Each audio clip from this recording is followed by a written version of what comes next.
الحمد لله القادر الرحيم الرحمن ونشكره سبحانه على ما نزل على حبيبه القرآن ونعوذ به جل جلاله من شرور أنفسنا ومن شرور الشيطان ونشهد أن لا إله إلا الله وحده لا شريك له هو الحي القيوم الحنان المنان ونشهد أن سيدنا وسندنا وقائدنا وقدوتنا ومعلمنا ومربينا ومحمودنا ومحبوبنا ومولانا ومأوانا وهادينا وناجينا وذخرنا وفخرنا ونورنا وسرورنا ونبينا وحبيبنا وعزيزنا وعظيمنا وكريمنا ورحيمنا وشفيعنا يوم العرض على الله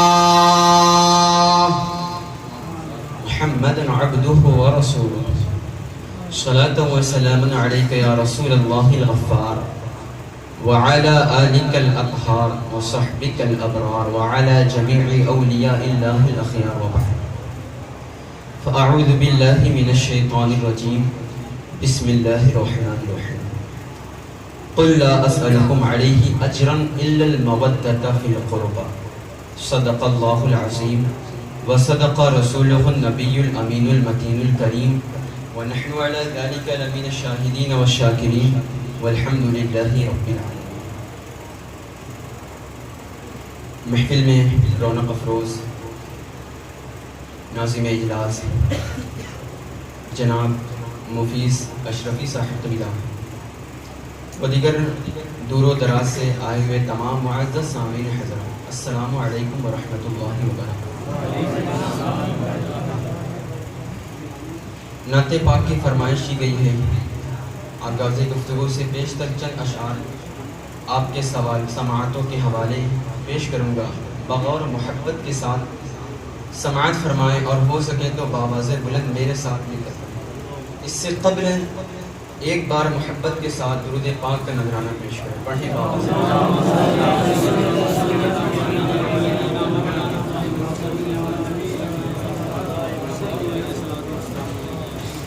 صلی اللہ علیہ یا رسول اللہ وسلم علیک یا حبیب اللہ۔ دنیا میں ہر آفت سے بچانا مولا، عقبہ میں نہ کچھ رنج دکھانا مولا، عقبہ میں نہ کچھ رنج دکھانا مولا، اور بیٹھوں جو درے پاک پیمبر کے حضور، ایمان پہ اس وقت اٹھانا مولا۔ سب مل کر پڑھیں صلی اللہ علیہ یا رسول اللہ وسلم علیک یا حبیب اللہ۔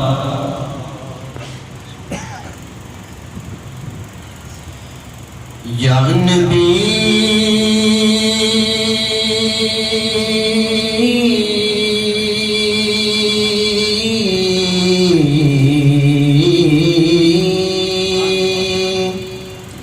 یا نبی وجود آپ کا، یا نبی وجود آپ کا حاصل بغال ہو گیا،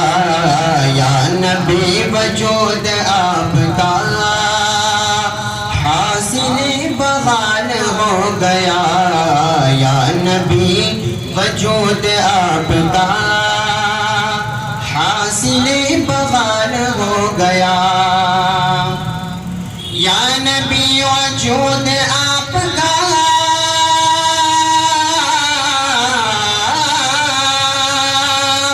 یا نبی وجود آپ کا حاصل بغال ہو گیا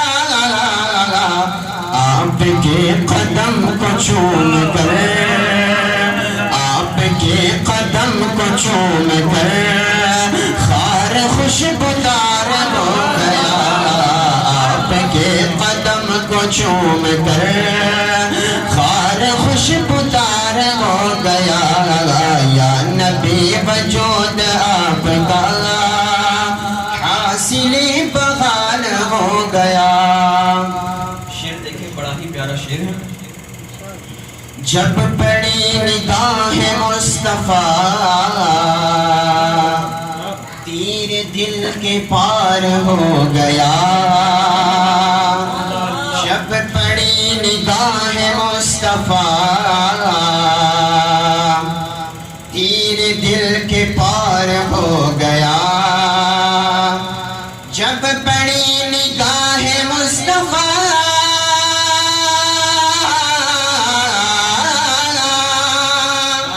جب پڑی نگاہ مصطفیٰ تو تیر دل کے پار ہو گیا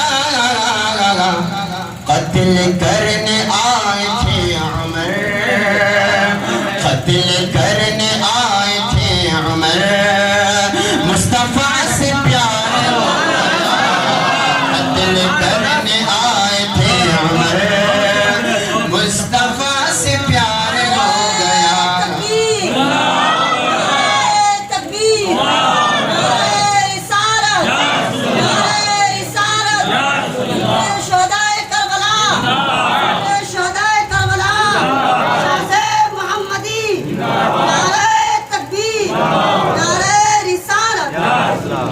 جب پڑی نگاہ مصطفیٰ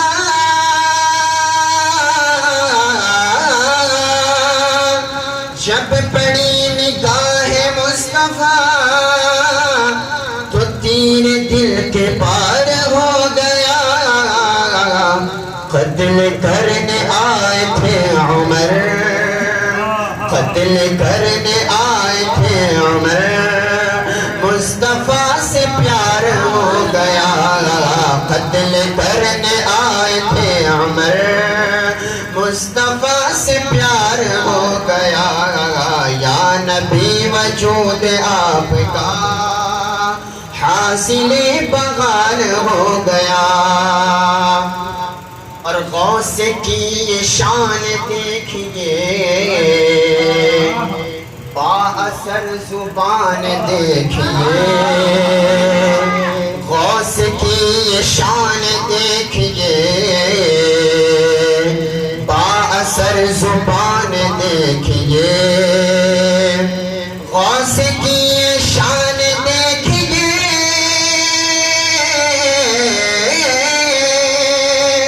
غوث کی یہ شان دیکھیے با اثر زبان دیکھیے کم بِإِذْنِ آپ نے کہا کم بِإِذْنِ آپ نے کہا مردہ جاندار ہو گیا کم بِإِذْنِ آپ نے کہا مردہ جاندار ہو گیا اور ایک کا غوث پاک کا شیر کے جو سامنے گیا ایک کتا غوث پاک کا شیر کے جو سامنے گیا ایک کتا غوث پاک کا ایک کتا غوث پاک کا شیر کے جو سامنے گیا شیر آیا تھا شکار کو شیر آیا تھا شکار کو اور خود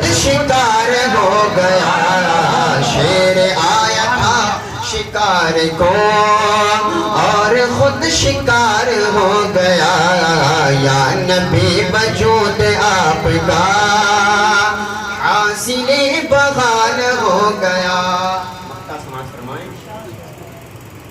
شیدہر یزید کانپ اٹھا جس کھڑی علی کا لاڈلا شیدہر یزید کانپ اٹھا جس کھڑی علی کا لاڈلا شیدہر یزید کانپ اٹھا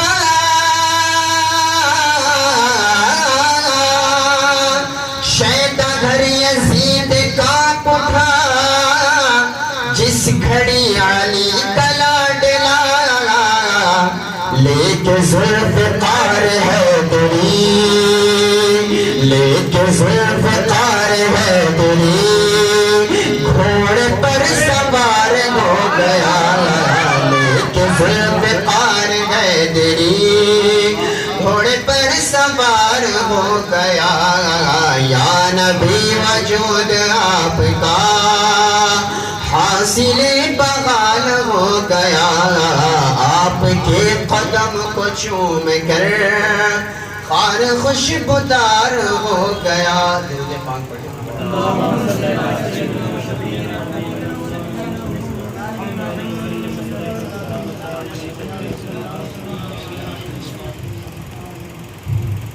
حضرات جس آیت کریمہ کی تلاوت آپ کے سامنے پیش کی ہے اللہ تبارک و تعالی قرآن مقدس میں ارشاد فرماتا ہے قل لا اسألکم علیہ اجرا الا المودۃ فی القربى یعنی اے محبوب تم فرما دو میں تم سے کوئی معاوضہ طلب نہیں کرتا مگر قرابت دار کی محبت۔ اس آیت کریمہ کا مفہوم اور اچھی طرح آپ کے سامنے پیش کر دوں ایک آیت کریمہ میں اللہ تبارک و تعالی کیا کہنا چاہتا ہے۔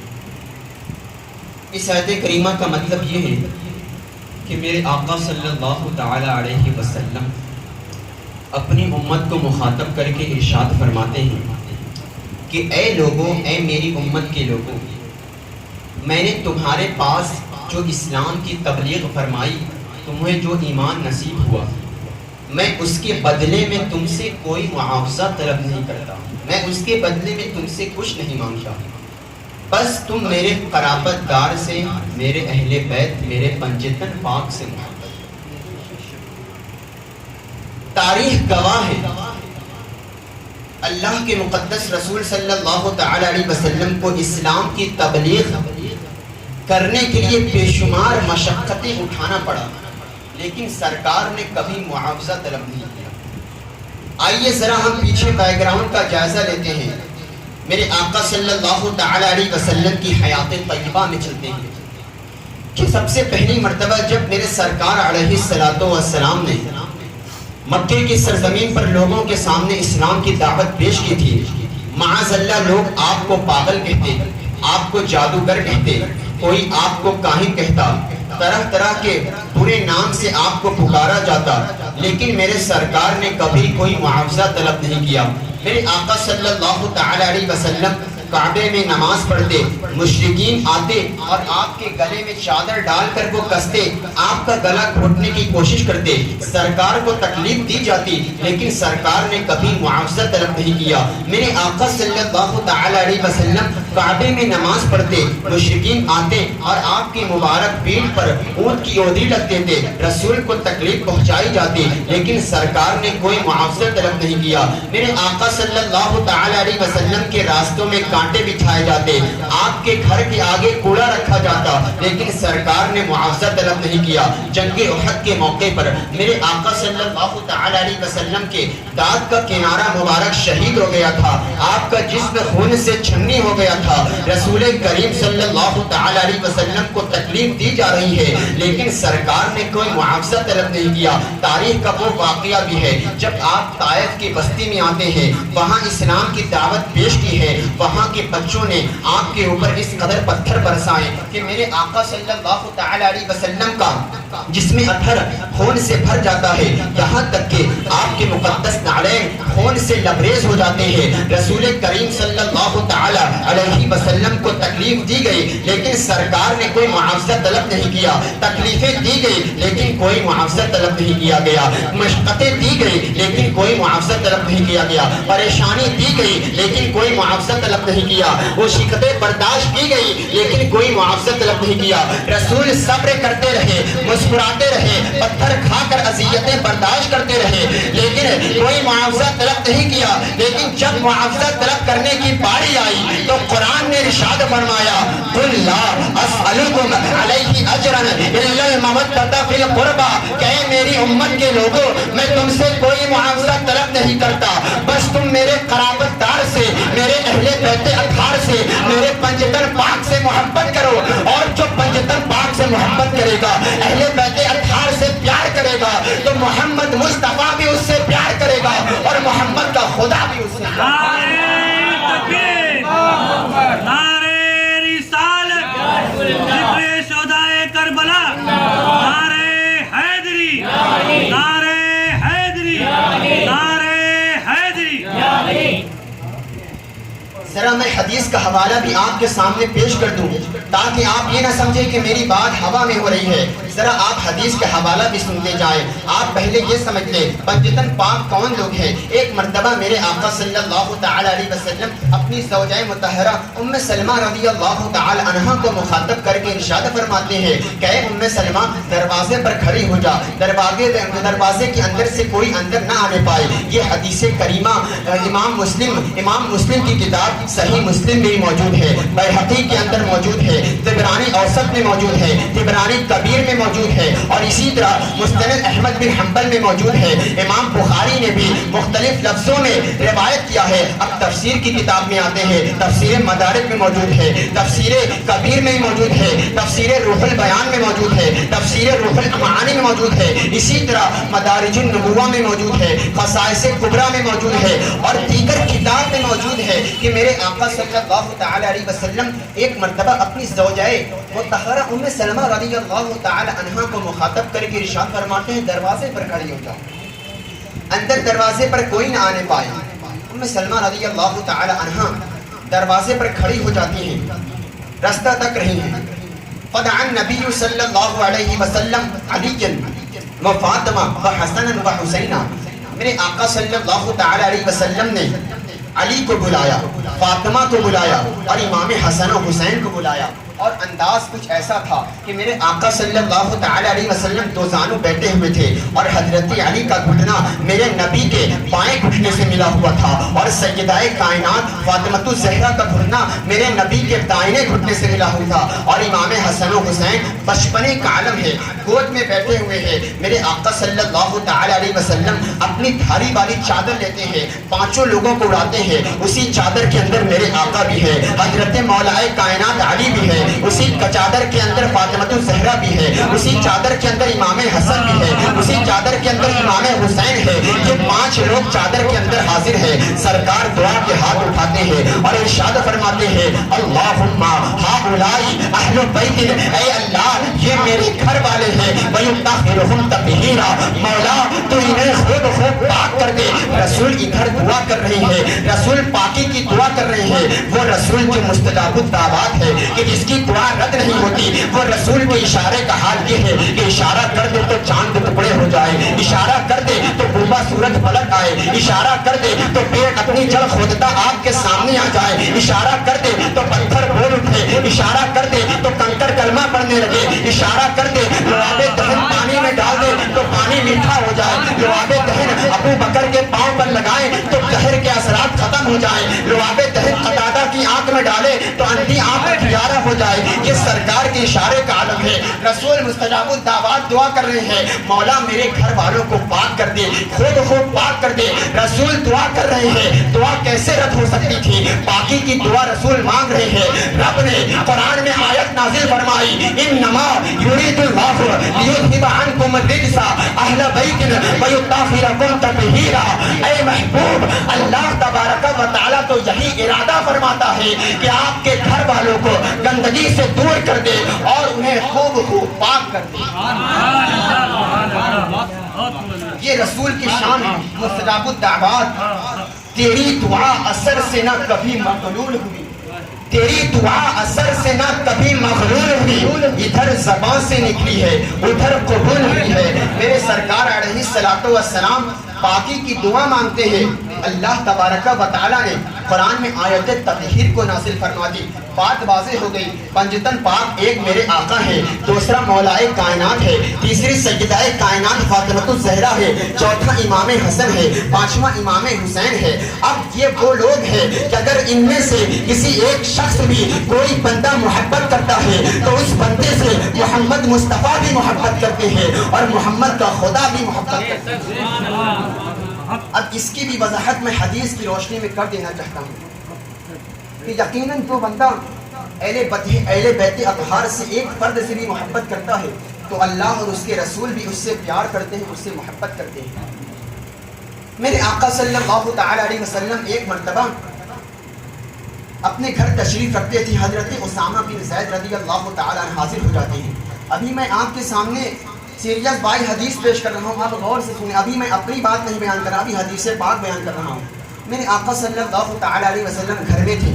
صحابی رسول اسامہ بن زید رضی اللہ تعالی عنہ گھر میں حاضر ہوتے ہیں, کسی کام سے آئے ہوئے تھے. میرے آقا صلی اللہ تعالی علیہ وسلم چادر اوڑے ہوئے تھے اور اس انداز سے چادر اوڑے تھے, ایسا لگ رہا تھا کہ آپ نے چادر کے اندر کسی چیز کو چھپایا ہے. اسامہ بن زید رضی اللہ تعالی عنہ حاضر ہوتے ہیں. کام مکمل ہو جاتا ہے. صحابی تو یہی چاہتے تھے کہ میں سرکار کی بارگاہ میں آؤں تو واپس نہ جاؤں, سرکار سے دین سیکھتا رہوں. اسامہ بن زید رضی اللہ تعالی عنہ حاضر ہوتے ہیں. جب کام مکمل ہو جاتا ہے سرکار کو غور سے دیکھتے ہیں کہ اس انداز سے چادر اوڑے ہوئے ہیں, ایسا لگ رہا ہے کہ کسی چیز کو آپ نے چادر کے اندر چھپایا ہے. اسامہ بن زید رضی اللہ تعالی عنہ دل میں خیال ہوتا ہے کہ پوچھوں یا نہ پوچھوں. اسامہ بن زید رضی اللہ تعالی عنہ واپس جانے لگتے ہیں. تبھی اسامہ بن زید رضی اللہ تعالی عنہ کے دل میں خیال آتا ہے چلو پوچھ لیتے ہیں. واپس آتے ہیں, یا رسول اللہ صلی اللہ تعالی علیہ وسلم, آقا آپ نے چادر کے اندر کیا چیز چھپایا ہے, آپ نے چادر کے اندر کیا چیز رکھا ہے؟ تو میرے آقا صلی اللہ تعالی علیہ وسلم نے اپنی چادر مبارک کو ہٹایا ہے. اسامہ بن زید رضی اللہ تعالی عنہ کہتے ہیں کہ ایک پہلو پر امام حسن بیٹھے تھے, ایک پہلو پر امام حسین بیٹھے تھے. بچپنے کا عالم ہے, 4-5 سال کی عمر ہے, لڑکپن ہے, چھوٹے بچے ہیں. سرکار کے ایک پہلو پر امام حسن ہے, ایک پہلو پر امام حسین ہے. سرکار نے اپنی دعا کا ہاتھ اٹھایا ہے اور ارشاد فرمایا, ہادانی ابنایا و ابنا ابنتی اللہم انی احبہما فاحب من یحبہما. اے اسامہ بن زید, یہ دونوں میرے شہزادے ہیں اور میری بیٹی فاطمہ کے شہزادے ہیں. میں ان دونوں سے بے پناہ محبت کرتا ہوں. اے رب قدیر, تو بھی ان دونوں سے محبت کر. اے مالک, تو بھی اس شخص سے محبت کر, تو بھی اس شخص سے محبت کر, تو بھی اس شخص سے محبت کر جو حسن و حسین سے محبت کر. بات واضح ہو گئی کہ یقیناً حسن و حسین کی محبت رسول کی محبت ہے اور رسول کی محبت خدا کی محبت ہے. اور اچھی طرح وضاحت کر دوں اور بات کلیئر کر دوں, اچھی طرح وضاحت کر دوں. میرے آقا صلی اللہ تعالی علیہ وسلم اپنے گھر سے نکل رہے تھے, اپنے گھر سے نکل رہے تھے, راستے سے جا رہے تھے. صحابہ کرام رضوان اللہ تعالی علیہم راستے میں ملتے ہیں. میرے آقا صلی اللہ تعالی علیہ وسلم راستے سے چل رہے ہیں اور کچھ انداز اس طرح تھا کہ سرکار کے ایک دائیں کاندھے پر امام حسن تھے, بائیں کاندھے پر امام حسین ہے. سرکار چل رہے ہیں، میرے آقا صلی اللہ تعالی علیہ وسلم محبت کا اظہار کر رہے ہیں. ایک بار کبھی آپ امام حسن کو دیکھتے، ایک بار محبت سے آپ کبھی امام حسین کو دیکھتے. صحابہ کرام حیرت مجسمہ بن کر کھڑے ہیں، غور سے حیران تک رہے ہیں. میرے آقا صلی اللہ تعالی علیہ وسلم کا قدم مبارک اگر مٹی پر پڑ جائے تو مٹی اپنے مقدر پر ناز کرتی ہے کہ امام الانبیاء کا قدم میرے اوپر پڑا ہے. ذرا میں حسن و حسین کی عظمت پر قربان، حسن و حسین کے مقام پر قربان کہ امام الانبیاء کے کاندھے پر ایک طرف امام حسن ہے، ایک طرف امام حسین ہے. سرکار چل رہے ہیں، صحابہ کرام حیرت مجسمہ میں کھڑے دیکھ رہے ہیں حیرات کے ساتھ. ایک صحابی رسول عرض کرتے ہیں، پوچھ بیٹھتے ہیں، یا رسول اللہ، یا رسول اللہ، آقا ان دونوں سے پیار کرتے ہیں، ان دونوں سے آپ محبت کرتے ہیں؟ تو آقا کریم صلی اللہ تعالی علیہ وسلم نے ارشاد فرمایا کہ او میرے صحابہ، میں ان دونوں سے بے پناہ پیار کرتا ہوں، میں ان دونوں سے بے پناہ محبت کرتا ہوں. اور اے میرے صحابہ، تم بھی ان دونوں سے پیار کرو. جو حسن و حسین سے پیار کرے گا تو گویا وہ محمد مصطفیٰ سے پیار کرے گا، اور جو حسن و حسین سے بغض رکھے گا تو گویا اس کا بغض محمد مصطفیٰ کا بغض ہوگا. بات واضح ہو گئی. اگر کوئی حسن و حسین سے محبت کرتا ہے، کوئی حسن و حسین سے پیار کرتا ہے تو اس کی محبت رسول کی محبت ہے، اس کی مقام، اس کی محبت اور اس کا عشق رسول کا عشق ہے. یہ مقام ہے حسن و حسین کا. تو پھر مجھے کہنا ہے، دیکھے کوئی مقام حسن کا حسین کا، دیکھے کوئی مقام حسن کا حسین کا. ہر شخص ہے غلام حسن کا حسین کا. دیکھے کوئی مقام حسن کا حسین کا، ہر شخص ہے غلام حسن کا حسین کا. سرکار چل رہے ہیں مدینہ شریف میں، سرکار چل رہے ہیں مدینہ شریف میں، کاندھے پہ ہے قیام حسن کا. نعرے تکبیر، نعرے رسالت، نعرے رسالت، ذکر شہدائے کربلا، خلیفہ حضور شیخ الاسلام، عرصہ غوثیہ رضویہ، نعرے تکبیر، نعرے رسالت. سبحان اللہ، سبحان اللہ. سرکار چل رہے ہیں مدینہ شریف میں، کاندھے پہ ہے قیام حسن کا حسین کا. میرے آقا صلی اللہ تعالی علیہ وسلم صحابہ کرام کو حکم دیتے ہیں کہ حسن و حسین سے محبت کرو. صحابہ کرام کو حکم دیتے ہیں. اب ذرا آئیے ایک صحابی رسول کا بھی جائزہ لے لیں کہ سرکار نے حسن و حسین کی محبت کا حکم دیا ہے تو صحابہ کرام کیسے محبت کرتے ہیں، صحابہ کرام کیسا ان سے عشق کرتے ہیں. ذرا آئیے صحابہ کرام رضوان اللہ تعالی علیہ مجمعین کی بارگاہ میں چلتے ہیں. سیدنا عمر فاروق اعظم رضی اللہ تعالی عنہ خلیفہ دوم، جمعہ کا دن ہے، مسجد نبوی صحابہ کرام سے بھری ہوئی ہے. سیدنا عمر فاروق اعظم رضی اللہ تعالی عنہ جمعہ کے دن منبر پر کھڑے ہو کر خطبہ دے رہی ہیں. میرے آقا امام حسین رضی اللہ تعالی عنہ خطبے کے درمیان آتے ہیں اور لوگوں کو چیڑتے ہوئے امام حسین رضی اللہ تعالی عنہ سیدنا عمر فاروق اعظم رضی اللہ تعالی عنہ کی خدمت میں حاضر ہوتے ہیں. آپ اندازہ کر سکتے ہیں کہ خطبہ دینے والا عمر فاروق ہے اور صحابہ کرام سے مسجد نبوی بھری ہوئی ہے اور جمعہ کا دن ہے، جمعہ کا خطبہ ہے. امام علی مقام امام حسین رضی اللہ تعالی عنہ بچپنے کا عالم ہے، 10-11 سال کی عمر ہے.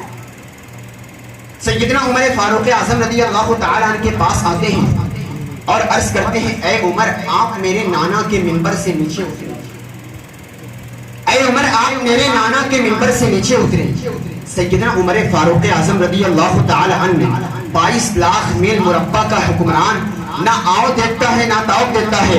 پھر اسی کے بعد فوراً اسی کے وقت منبر سے نیچے اترتا ہے اور اتنا ہی نہیں بلکہ اپنا امامہ، اپنا صافہ اتارتے ہیں اور اپنا بال پکڑتے ہیں اور ارشاد فرماتے ہیں، ادب کے ساتھ سر جھکا کر عرض کرتے ہیں، حل انبتا علی رؤوسنا الشعر الا اللہ ثم انتم. اے امام حسین، عمر کو جو عزت ملی ہے وہ اللہ نے دی ہے، پھر اس کے بعد محمد مصطفیٰ نے عطا کی ہے. عمر کو جو وقار ملا ہے وہ اللہ نے دیا ہے، اس کے بعد محمد مصطفیٰ نے دیا ہے. عمر کو جو عظمت ملی ہے وہ اللہ نے دی ہے، اس کے بعد محمد مصطفیٰ نے عطا کی ہے. سیدنا عمر فاروق اعظم رضی اللہ تعالی عنہ 22 لاکھ میل مربع کا حاکم، یہ ادب کر کے بتا دیا دیا، ایک بچے کا اس طرح ادب کر کے دکھا دیا کہ عمر جیسا شخص کیسر و کسریٰ کے بادشاہ کے آگے نہیں جھکتا، لیکن آل محمد کے آگے نوکر بن کے کھڑا ہے۔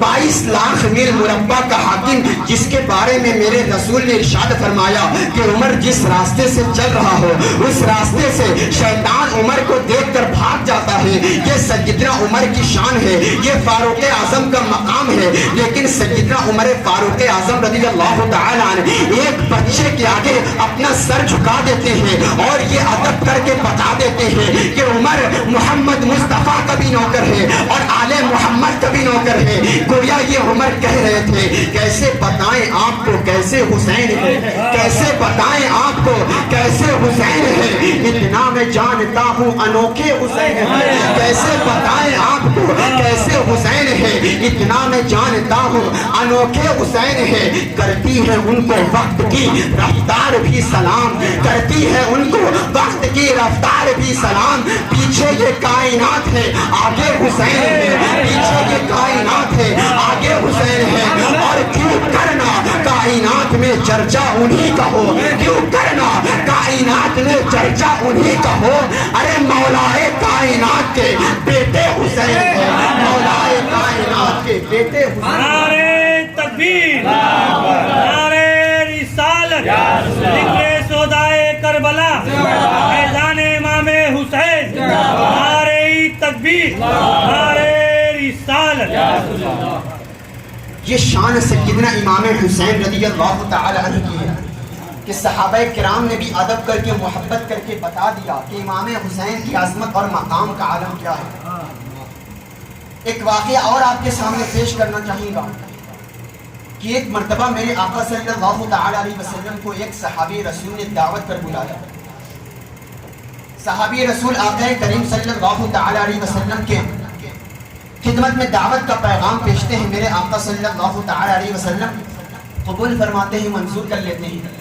میرے آقا صلی اللہ تعالی علیہ وسلم اس صحابی رسول کے گھر دعوت پر جاتے ہیں، اور میرے آقا صلی اللہ تعالی علیہ وسلم جاتے جاتے اپنے ساتھ امام حسین کو بھی لے جاتے ہیں۔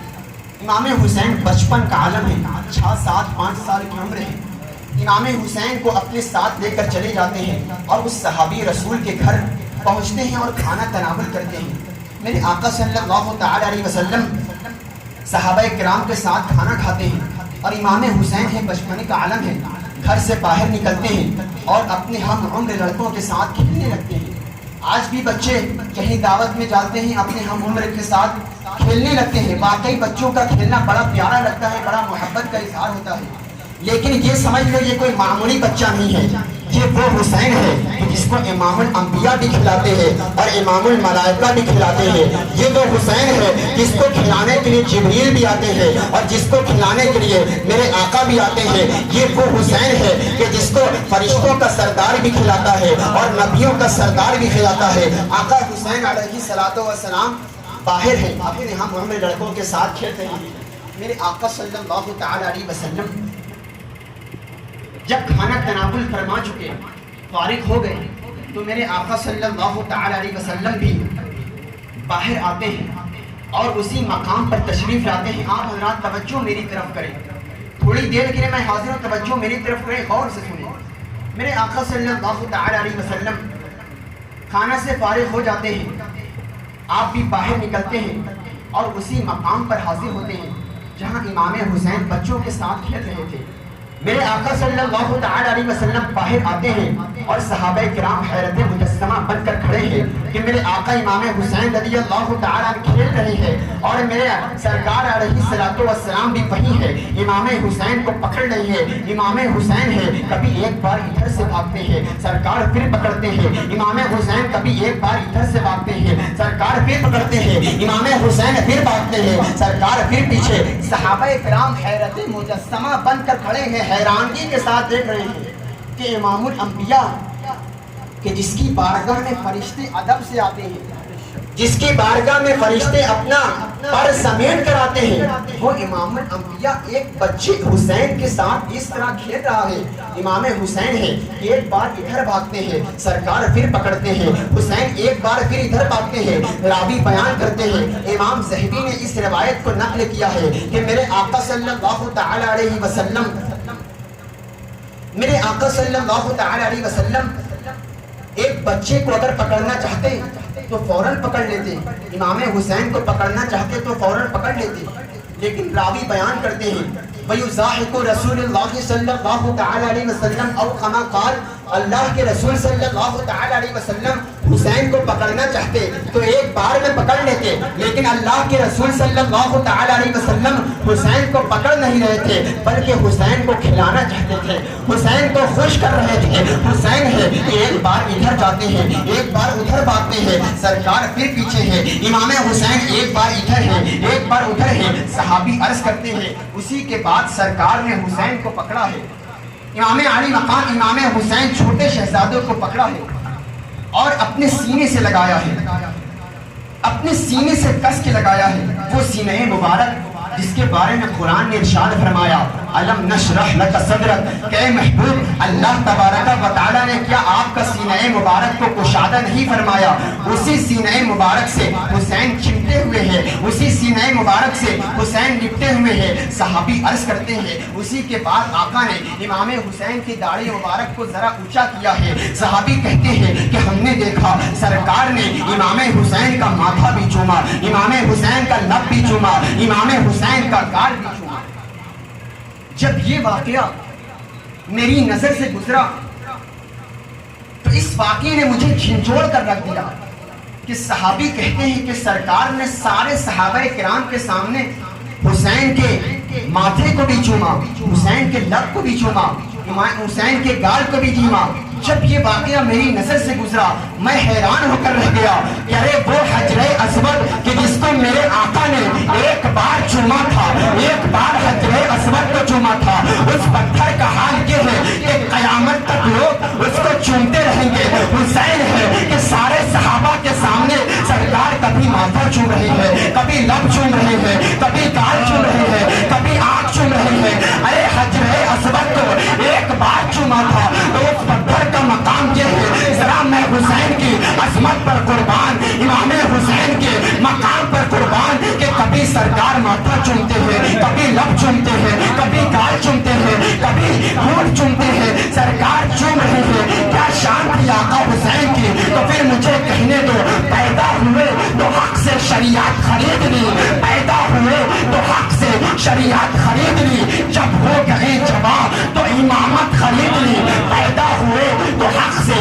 شریعت خرید لی، جب ہو گئے جوان تو امامت خرید لی، سر دے کے راہ حق میں شہادت خرید لی، سر دے کے راہ حق میں شہادت خرید لی، نانا کے اس نواسے نے امت خرید لی۔ تکبیر، نعرہ رسالت، ذکر شہدائے کربلا، فیضان امام حسین، یاد امام حسین، نعرہ تکبیر، نعرہ رسالت۔ پیدا ہوئے تو حق سے شریعت خرید لی، جب ہو گئے جوان تو امامت خرید لی، سر دے کے راہ حق میں شہادت خرید لی، نانا کے اس نواسے نے امت خرید لی، نانا کے اس نواسے نے امت خرید لی۔ میرے آقا صلی اللہ تعالی علیہ وسلم امام حسین سے بے پناہ پیار کرتے تھے، امام حسین کی تکلیف کو برداشت نہیں کر سکتے تھے۔ ذرا آئیے تاریخ کے چند واقعات کی طرف ہم مڑتے ہیں، شہادت حسین کے واقعات کی طرف ہم چلتے ہیں۔ حسین کی شہادت کا واقعہ ایسا ہے کہ اگر کوئی اپنے دل کی سماعتوں سے سنے تو یقیناً رونے پر مجبور ہو جاتا ہے، اس کی آنکھوں سے اشکوں کی برسات ہونے لگتی ہے۔ جب کوئی بندہ شہید ہوتا ہے، جب کوئی بندہ شہید ہوتا ہے تو اس کو عزت ملتی ہے، لیکن آقا حسین جب شہید ہوئے تو آپ نے شہادت کو عزت عطا فرمائی۔ جب کوئی بندہ شہید ہوتا ہے تو اس کو عزت کا تاج پہنایا جاتا ہے، جب کوئی بندہ شہید ہوتا ہے تو اس کو عزت کا تاج پہنایا جاتا ہے، لیکن آقا حسین جب شہید ہوئے تو آپ نے شہادت کو عزت کا تاج پہنا دیا۔ میرے آقا صلی اللہ تعالی علیہ وسلم کیسی حسین سے محبت کرتے تھے۔ حسین کی شہادت کی خبر سن کر سرکار کی آنکھوں سے اشکوں کی برسات جاری ہوئی۔ حضرت علی کرم اللہ تعالی وجہ الکریم، ایک مرتبہ کا واقعہ ایسا ہوا کہ آپ عراق میں تھے، کربلا کی بستی سے گزر رہے تھے، عراق میں گزر رہے تھے۔ اچانک چلتے چلتے حضرت علی کرم اللہ تعالی وجہ الکریم کی زبان سے ایک جملہ نکلتا ہے کہ صبرن ابا عبداللہ صبرن بشد الفرات، صبرن ابا عبداللہ صبرن بشد الفرات، اے حسین تم نہر فرات کے کنارے صبر سے کام لینا۔ آپ چل رہے تھے، اچانک چلتے چلتے آپ کی زبان سے جملہ نکلا۔ آپ کے ساتھ ایک ساتھی بھی تھے جن کا نام حضرت عبداللہ ابن نجی ہے۔ عرض کرتے ہیں خلیفۃ المسلمین، اے امیر المؤمنین، ہمارے سامنے تو بظاہر کوئی واقعہ پیش نہیں آیا، بظاہر ہم نے کوئی منظر نہیں دیکھا، لیکن اس کے باوجود آپ کی زبان سے جملہ نکلتا ہے صبرن ابا عبداللہ صبرن بشد الفرات، اے ابو عبداللہ، اے حسین تم نہر فرات کے کنارے صبر سے کام لینا۔ آخر اس جملے کا کیا مطلب ہے؟ تو حضرت علی کرم اللہ تعالی وجہ الکریم بیان کرتے ہیں کہ ایک مرتبہ کا واقعہ ایسا ہوا کہ میں اللہ کے مقدس رسول صلی اللہ تعالی علیہ وسلم کی خدمت میں حاضر ہوا۔ دیکھا کمرہ خالی ہے، کوئی وہاں موجود نہیں ہے، لیکن میرے آقا صلی اللہ تعالی علیہ وسلم رو رہے ہیں، آنکھوں سے آنسو جاری ہیں، گالوں مبارک پر آتے ہیں۔ وہ رسول جو احد کی سختیوں میں نہ روئے، وہ رسول جو بدر کی تکلیف میں نہ روئے، وہ رسول جو مکی میں کانٹوں پر چل کر نہ روئے، وہ رسول جو ساری مصیبتیں اور پریشانی اٹھا کر مسکراتے رہے، آج وہ رسول رو رہے ہیں۔ حضرت علی بے چین ہو جاتے ہیں، یا رسول اللہ کس چیز نے آپ کو رلا دیا ہے؟ آخر رونے کی وجہ کیا ہے؟ سرکار کیوں رو رہے ہیں بتائیں۔ تو میرے آقا صلی اللہ تعالی علیہ وسلم عرض کرتے ہیں، فرماتے ہیں کہ علی ابھی جبریل میرے پاس آئے تھے، وہ آئے تھے، انہوں نے کہا یا رسول اللہ ان قریب آپ کی امت کے لوگ آپ کے شہزادے حسین کو شہید کر دیں گے، ان کا خون بہا دیں گے، اگر آپ کہیں حسین جس سرزمین پر شہید ہوگا میں اس سرزمین کی مٹی آپ کے سامنے پیش کروں؟ سرکار نے کہا ہاں پیش کرو۔ حضرت جبریل نے ہاتھ بڑھایا ہے، مٹی سامنے حاضر کر دی ہے۔ اے علی جب سے میں نے یہ مٹی دیکھی ہے میں اپنی آنکھوں پر کنٹرول نہ کر سکا، میری آنکھوں سے آنسو بہ رہے ہیں۔ اندازہ کریں کہ یہ اللہ کا وہی مقدس رسول ہے کہ طائف کی بستی میں ظلم ڈھایا گیا، کعبے کے شہر میں ظلم ہوا، لوگوں کے جنگ احد کے موقع پر پتھر برسائے گئے، رسول کا جسم مبارک خون سے چھلنی تھا، لیکن سرکار کہیں روتے نظر نہیں آتے۔ لیکن حسین کا درد کیسا درد ہے، حسین کی تکلیف کیسی تکلیف ہے کہ پیغمبر اسلام اپنی آنکھوں پر کنٹرول نہ کر سکے، آنکھوں سے آنسو جاری ہے۔ یہیں سے یہ ذہن مل گیا کہ حسین کو تکلیف مت پہنچاؤ۔ جس طرح حسین کی محبت رسول کی محبت ہے، اسی طرح حسین کی تکلیف رسول کی تکلیف ہے، اور جو بندہ حسین کو تکلیف پہنچائے گا تو گویا وہ رسول کو تکلیف پہنچائے گا، اور جو رسول کو تکلیف پہنچائے گا تو گویا وہ رب کو تکلیف پہنچائے گا، اور جو اللہ اور اس کے رسول کو تکلیف پہنچاتا ہے قرآن اس کے لیے اعلان کرتا ہے ان الذین یؤذون اللہ ورسولہ لعنہم اللہ فی الدنیا والآخرہ وأعد لهم عذابا مہینا۔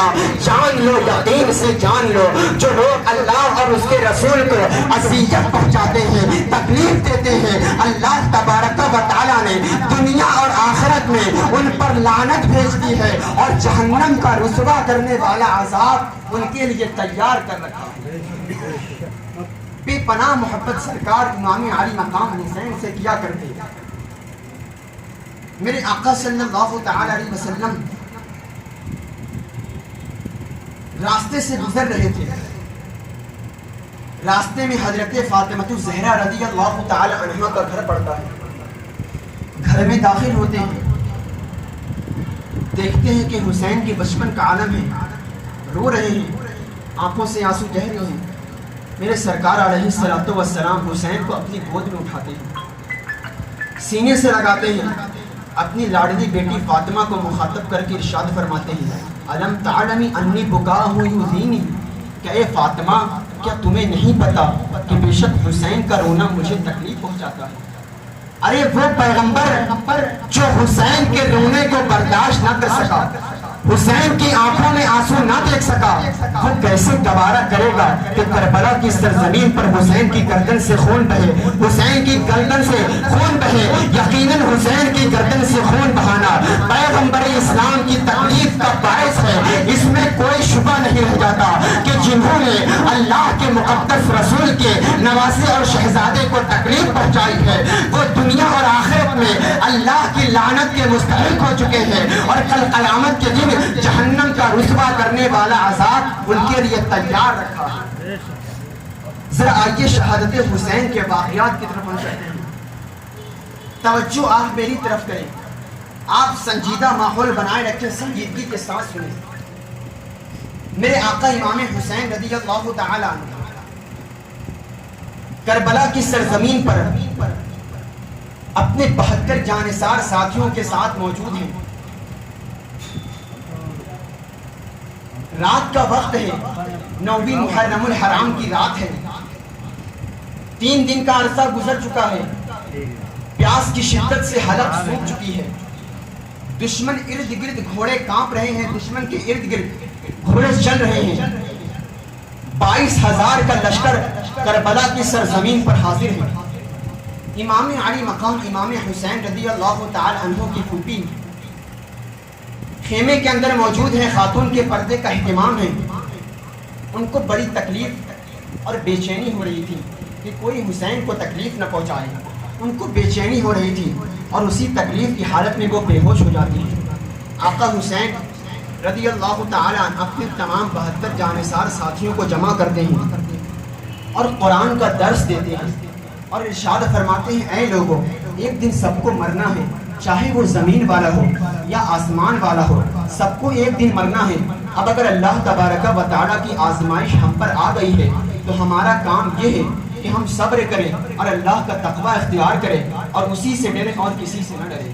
امام علی مقام امام حسین نے یہ قرآن کا درس دیا، آپ کے ساتھیوں کے اندر جذبہ پیدا ہوتا ہے، آپ کے تمام ساتھی رات بھر عبادت کرتے ہیں، کوئی ذکر الہی کر رہا ہے، کوئی تسبیح و تحلیل کر رہا ہے، کوئی نوافل پڑھ رہا ہے، کوئی سجدے میں رو رہا ہے، کوئی دعائیں کر رہا ہے، رات بھر آپ کے ساتھی عبادت کرتے ہیں اور صبح کا وقت ہو جاتا ہے، آقا حسین اور آپ کے تمام ساتھی غسل فرماتے ہیں، خوشبو لگاتے ہیں۔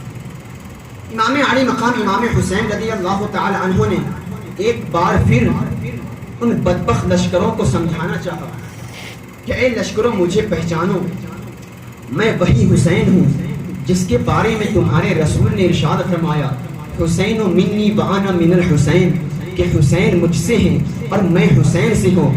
اے لشکروں، مجھے پہچانو، میں وہی حسین ہوں کہ جس کا رونا بھی تمہارے رسول گوارا نہیں کرتے تھے۔ اے لشکروں، مجھے پہچانو، میں وہی حسین ہوں جس کے بارے میں تمہارے رسول نے ارشاد فرمایا کہ حسین جنتی نوجوانوں کا سردار ہے۔ مجھے پہچانو، رب کعبہ کی قسم یہ گمان نہ کرنا، یہ نہ سوچنا کہ آقا حسین ڈر گئے، مجبور ہو گئے تھے اور اس لیے آپ ان سے اپنی جان بخشوا رہے تھے کہ مجھے چھوڑ دو، ایسا نہیں تھا، بلکہ معاملہ یہ تھا کہ جس طرح میرے آقا رحمت للعالمین ہے، جس طرح میرے آقا دشمن کے لیے بھی رحمت ہے، دوست کے لیے بھی رحمت ہے، جس طرح میرے سرکار چاہتے تھے کہ میرا کوئی امتی جہنم میں نہ چلا جائے، اسی طرح سرکار کا یہ نواسہ بھی ہے، رحمت للعالمین کا نواسہ ہے، چاہتا ہے کہ میرے نانا کی کوئی امت کا آدمی جہنم میں نہ چلا جائے، اس لیے ان یزیدیوں کو سمجھا رہا ہے کہ مجھے پہچانو، میں تمہارے نبی کا نواسہ ہوں، اگر تم مجھے شہید کرو گے تو پھر جہنم میں جانا تمہارا طے ہے۔ لیکن ان یزیدیوں کے اوپر شیطان سوار تھا، اللہ تبارک و تعالیٰ کی جانب سے مہر لگ چکی تھی اور انہوں نے جنگ شروع کر دی۔ دھیرے دھیرے امام علی مقام امام حسین رضی اللہ تعالی عنہ کے ایک ایک ساتھی جام شہادت نوش فرماتے ہیں۔ جوان علی اکبر کی جب باری آتی ہے، علی اکبر میدان میں جاتے ہیں، دشمنوں سے لڑائی کرتے ہیں، لیکن وہ وقت بھی آتا ہے کہ جب کہ ایک نیزہ علی اکبر کے پیٹ میں آ کر لگتا ہے، علی اکبر گھوڑے سے نیچے آتے ہیں. حسین علی اکبر کے لاشیں کو اٹھانے کے لیے میدان میں جاتے ہیں. علی اکبر کا سر اپنی گود میں رکھتے ہیں. علی اکبر کہتے ہیں ابا جان اگر پانی مل جائے تو اور لڑوں. ابا جان اگر پانی مل جاتا تو اور لڑوں. حسین نے کہا بیٹا علی اکبر پانی تو نہیں. حسین نے اپنی زبان علی اکبر کے منہ میں ڈال دی.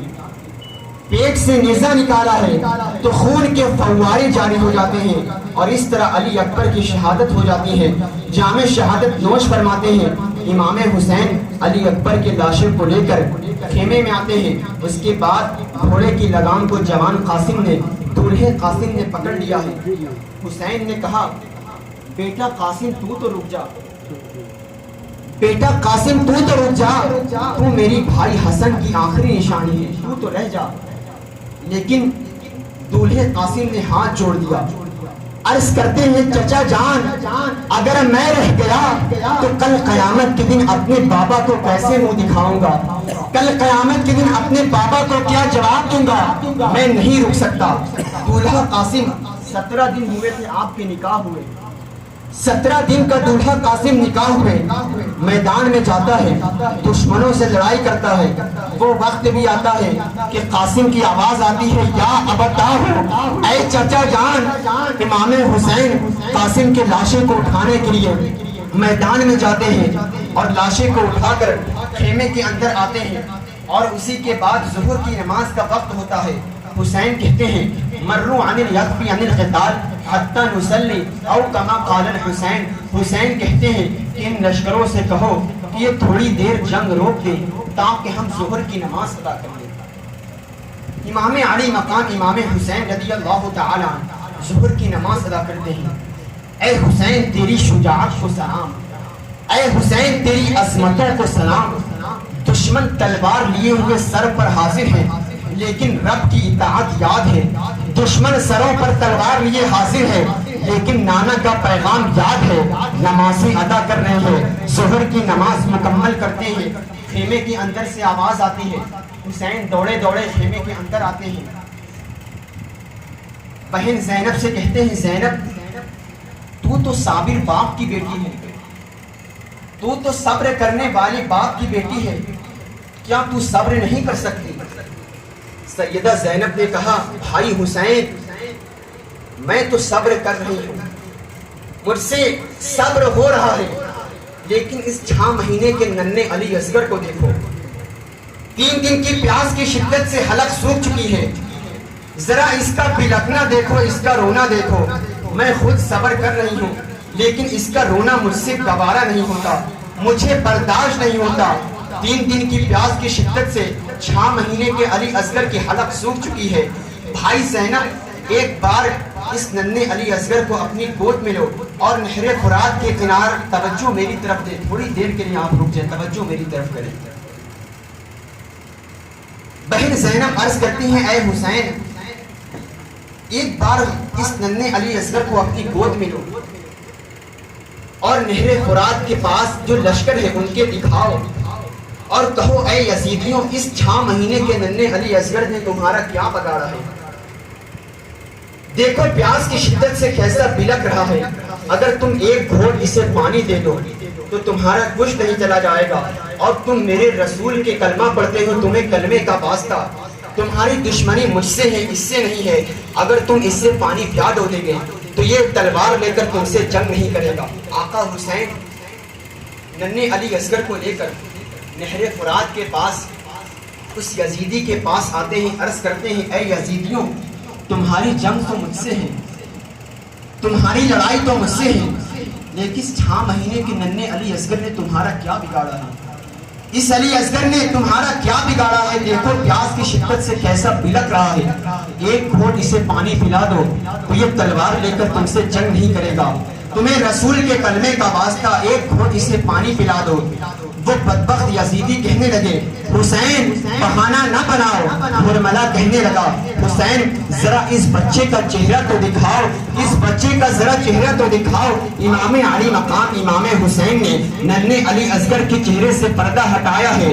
بدبخت حرملہ نے اسی وقت تیر نکالا ہے اور ننھے علی اصغر کے سوکھے گلے میں جا کر وہ تیر لگتا ہے۔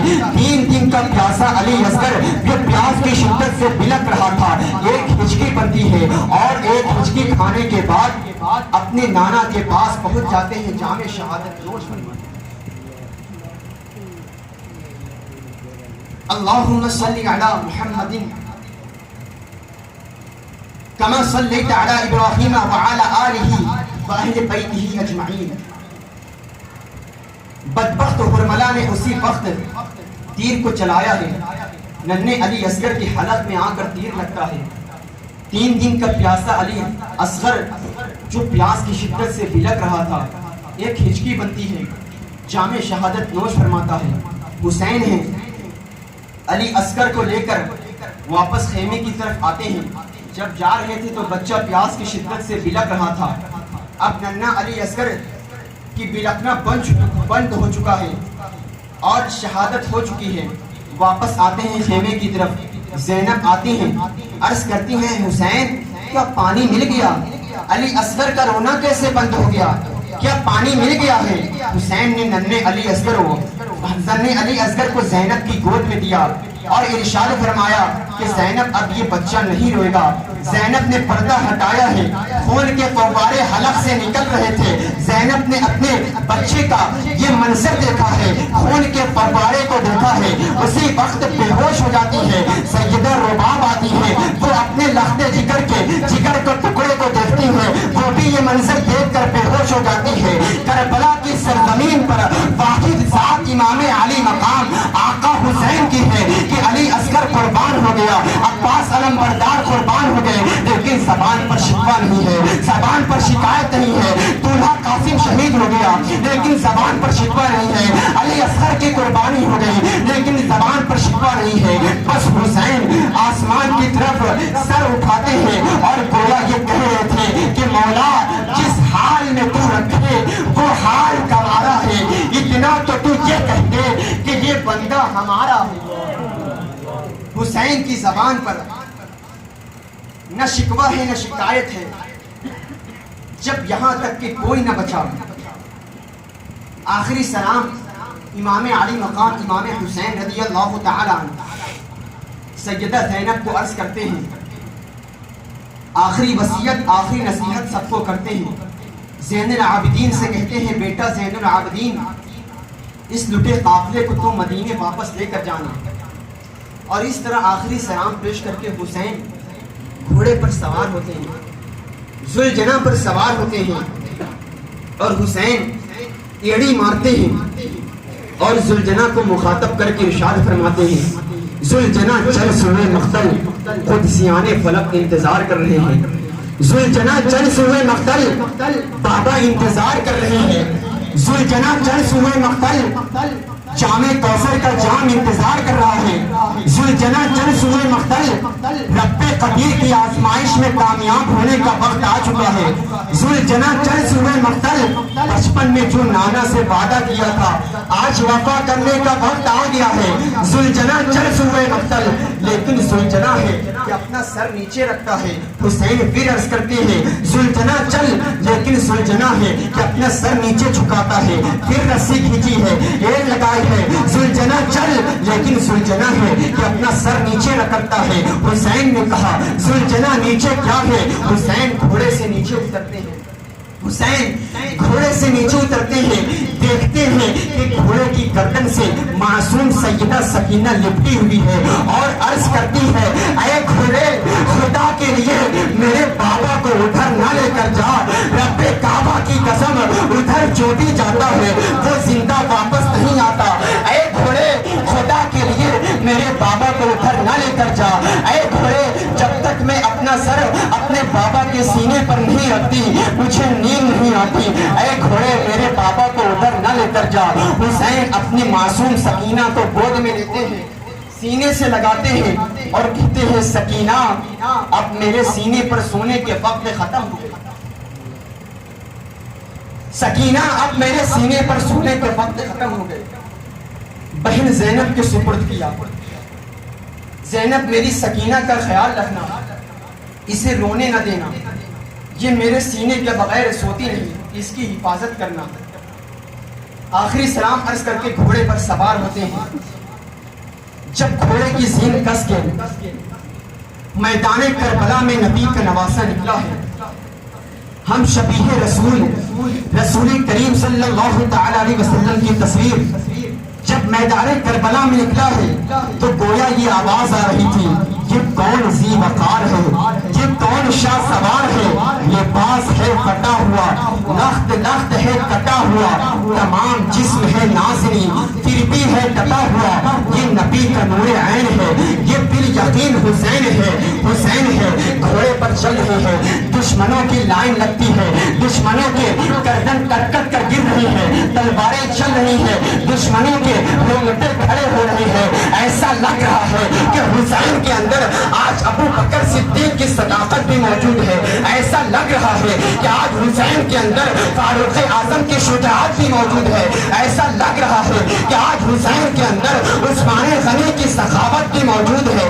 ایسا لگ رہا ہے کہ آج حسین کے اندر مولا کائنات کی بہادری بھی موجود ہے، مولا کائنات کا روب و دبدبہ بھی موجود ہے۔ حسین دشمنوں کی لڑائی کرتے ہیں، دشمنوں کا لاشا گرتا ہے، لیکن وہ وقت بھی آتا ہے کہ جب دشمنوں نے ایک ساتھ مل کر تیر چلایا ہے، ایک ساتھ ہر طرف سے جب تیر چلتا ہے، امام علی مقام امام حسین رضی اللہ تعالی عنہ گھوڑے سے نیچے اترتے ہیں اور اپنا سر سجدے میں رکھتے ہیں، اور سینان آتا ہے، روایت میں اختلاف ہے، سینان آتا ہے یا شمر آتا ہے یا خولی آتا ہے یا حرملہ آتا ہے، اور اللہ اکبر آپ کے سر مبارک کو دھڑ سے جدا کر دیتا ہے۔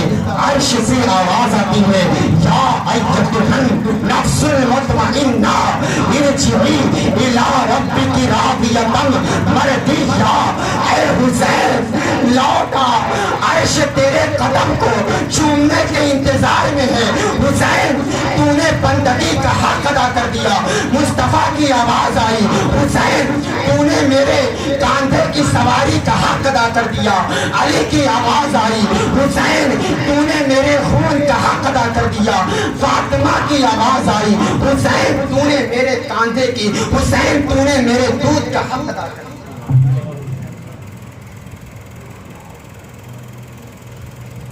اللہم صلی علی سیدنا و شفیعنا و مولانا محمد وعلی آلہ و اہل بیتہ اجمعین۔ راوی بیان کرتے ہیں کہ جب امام علی مقام امام حسین رضی اللہ تعالی عنہ کی قمیص اتاری گئی تو 113 زخم اس میں صرف تیر کے تھے،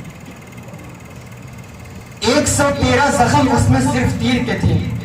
زخموں سے چور ہے فاطمہ کا لال، لیکن پھر بھی سجدے میں حاضر ہے۔ زبان پر کلمات یہ تھے، اللہم رضا برضائک وصبرا علی بلائک وتسلیما لامرک سبحان ربی العالی۔ مولا حسین تیری رضا سے راضی ہے، مولا حسین زخم کھا کر مسکرا رہا ہے، مولا حسین نے سب برداشت کر دیا۔ رب قدیر ذرا تو بھی بتا، تو بھی حسین سے راضی ہے یا نہیں؟ گویا یہ آواز آ رہی تھی، علی شیر خدا کو ناز ہے اس نواسے پر، محمد مصطفیٰ کو ناز ہے اس نواسے پر۔ اوروں نے بھی سجدہ کیا ہے پر اس کا عجب انداز ہے، اس نے وہ سجدہ کیا ہے جس پر خدا کو ناز ہے۔ اے حسین ابن علی تم پر سلام، نازش آل نبی تم پر سلام۔ ذرا سوچو کربلا کی تبدیلی دھوپ میں کیا منظر رہا ہوگا جب حسین کا سر کٹا تھا، جب گھر لٹا تھا، جب خیمے میں آگ لگائی گئی تھی، جب گھوڑا خالی واپس لوٹا تھا اور گھوڑے سے سیدہ سکینہ نے کہا تھا گھوڑے واپس آ گیا میرے بابا کہاں، اے گھوڑے ذوالجناح واپس آ گیا میرے بابا کہاں۔ رب کعبہ کی قسم شہادت کا سارا منظر دیکھا جاتا رہا، لیکن شہادت حسین کے بعد جب بدبختوں کے گھوڑے آ کر سر حسین کو کچلتے ہیں اور جسم حسین کو روکتے ہیں، رب کعبہ کی قسم وہ منظر ایسا منظر تھا کہ دیکھنے لائق نہ تھا۔ دوپہر کا وقت تھا، آسمان میں اندھیرا ہو جاتا ہے، سورج چھپ جاتا ہے، گویا سورج یہ کہا کہ شہادت حسین کا دردناک واقعہ میں نہیں دیکھ سکتا۔ سورج چھپ جاتا ہے اور صحابہ کرام بیان کرتے ہیں شہادت حسین کے وقت ہم نے آسمان کے ستاروں کو آپس میں ٹکراتے ہوئے میرے آقا صلی اللہ تعالی علیہ وسلم جو حسین کی تکلیف کو برداشت نہیں کر سکتے تھے، حسین کا رونا بھی گوارا نہیں کر سکتے تھے۔ ذرا سوچو اس رسول کریم کے دل پر کیا گزری ہوگی۔ حدیث کی روایت ہے، ام سلمہ رضی اللہ تعالی عنہ بیان کرتی ہیں کہ عاشورہ کا دن تھا، دوپہر کا وقت تھا، میں سو رہی تھی، میں نے خواب میں دیکھا کہ اللہ کے رسول صلی اللہ تعالی علیہ وسلم تشریف لائے۔ نبی کا خواب سچا خواب ہوتا ہے، اگر کوئی بندہ خواب میں سرکار کو دیکھ لے تو اس میں شیطان کا کچھ نہیں ہوتا حصہ، بلکہ وہ خواب سچا خواب ہوتا ہے۔ ام سلمہ رضی اللہ تعالی عنہ عرض کرتی ہیں سرکار خواب میں آتے ہیں، آنکھ کے بال بکھرے ہوئے ہیں، سر پر امامہ نہیں ہے، بال بکھرے ہوئے ہیں، داڑھی مبارک پر گرد جمی ہوئی ہے، سرکار کے ہاتھ میں ایک شیشی ہے اور زمین سے خون اٹھا اٹھا کر سرکار شیشی میں ڈال رہے ہیں۔ ام سلمہ عرض کرتی ہیں یا رسول اللہ آپ کا یہ حال کیسا ہے، آپ کا یہ حال کیسا ہے، بال مبارک بکھرے ہوئے ہیں، گاڑی مبارک میں گرد جمی ہوئی ہے، یہ شیشی کیسی ہے، اس میں یہ کیسا خون ہے، آپ کیوں پریشان ہیں؟ تو سرکار نے ارشاد فرمایا اے ام سلمہ کیا تمہیں نہیں پتا کہ کربلا کی سرزمین پر میرے شہزادے حسین کو میری امت کے لوگوں نے شہید کر دیا ہے، میں انہی کا خون اٹھا اٹھا کر اب تک اس شیشی میں بھرے جا رہا ہوں۔ ارے سرکار اپنی مزار مقدس میں حسین کے لیے پریشان ہے، ارے کربلا کی سرزمین پر یہ رسول کا کلمہ پڑھنے والے کیسے امتی ہیں، کیسے رسول کا کلمہ پڑھنے والے ہیں کہ جنہوں نے سرکار کے مقدس نواسے اور شہزادے کو قتل کر دیا، ان کو شہید کر دیا، ان کا خون بہا دیا۔ یقیناً حسین کی تکلیف پیغمبر اسلام کی تکلیف کا باعث ہے، حسین کی تکلیف رسول کی تکلیف تھی، اور کربلا کی سرزمین پر جنہوں نے حسین کو شہید کیا ہے قرآن نے بہت واضح لفظوں میں ارشاد فرمایا ان الذین یؤذون اللہ ورسولہ لعنہم اللہ فی الدنیا والآخرہ وأعد لهم عذابا مہینا۔ جان لو، یقین سے جان لو، جو لوگ اللہ اور اس کے رسول کو اذیت پہنچاتے ہیں دنیا اور آخرت میں ملعون ہے۔ کل قیامت کے دن اللہ تبارک و تعالی نے جہنم کا رسوا کرنے والا عذاب تیار رکھا ہے۔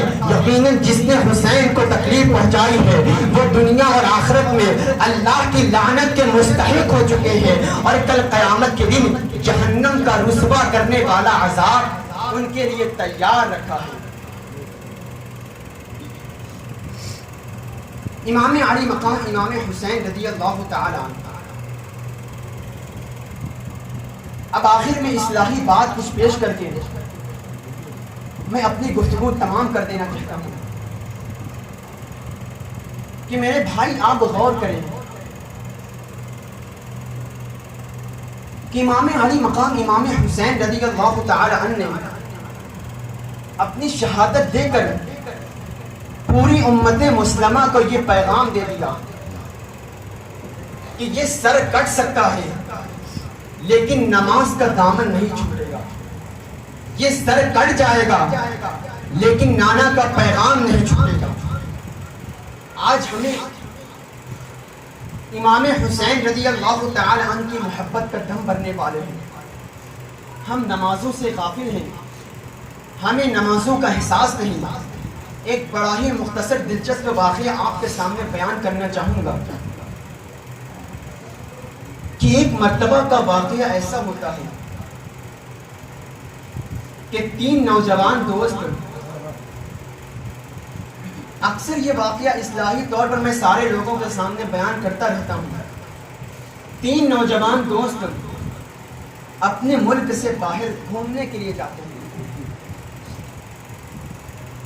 تینوں گھومنے کے لیے اپنے ملک سے باہر جاتے ہیں اور انہوں نے ایک ایسا ہوٹل لیا کہ جو 75 منزل کا وہ ہوٹل تھا، اور اتفاق سے ان کا جو کمرہ تھا، ان کا جو روم تھا، وہ 75ویں منزل پر تھا۔ ہوٹل کے مینیجر نے تینوں دوست کو ہوٹل کے رول اور قاعدے کو سامنے رکھا کہ دیکھو بھائی، رات 10 بجے سے پہلے آپ ہوٹل آ جائیں۔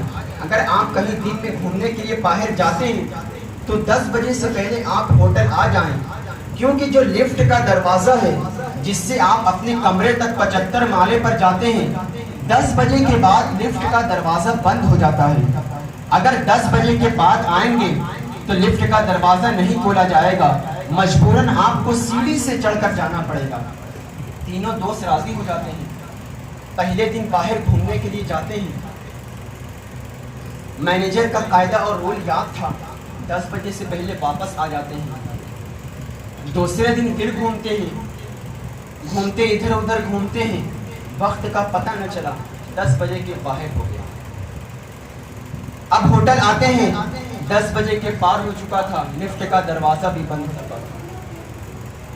اب تینوں دوست نے کہا اب ہمارے پاس کوئی چارہ نہیں ہے سوائے سیڑھیوں کے راستے سے چڑھ کر جانا پڑے گا۔ اب تینوں دوست کہنے لگے 75 منزل ہے، 75 منزل ہم سیڑھی سے کیسے چڑھیں گے؟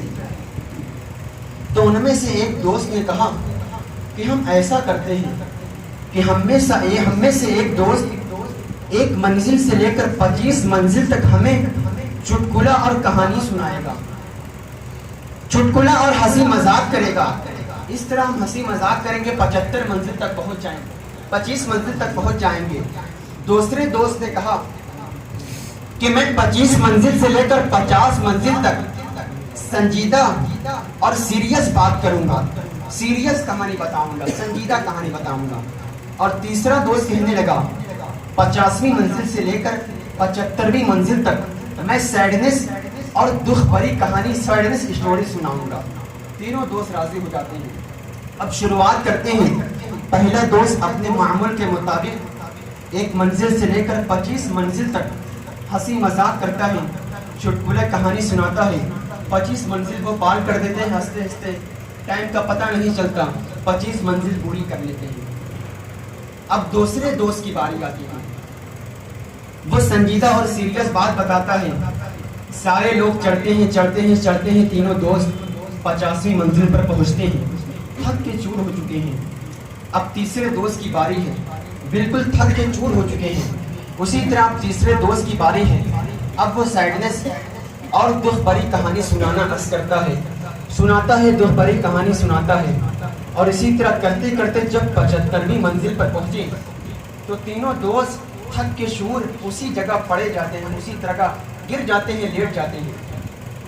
اور تیسرا دوست اپنی بات کو مکمل کرتا ہوا کہتا ہے کہ میری سب سے سیڈنس اور سب سے دکھ بھری بات یہ ہے کہ ہم لوگ 75ویں منزل تک آ گئے، لیکن جو ہمارے کمرے کی چابی تھی وہ ہم پہلی منزل پر کاؤنٹر پر مینیجر کے پاس بھول کر آ گئے۔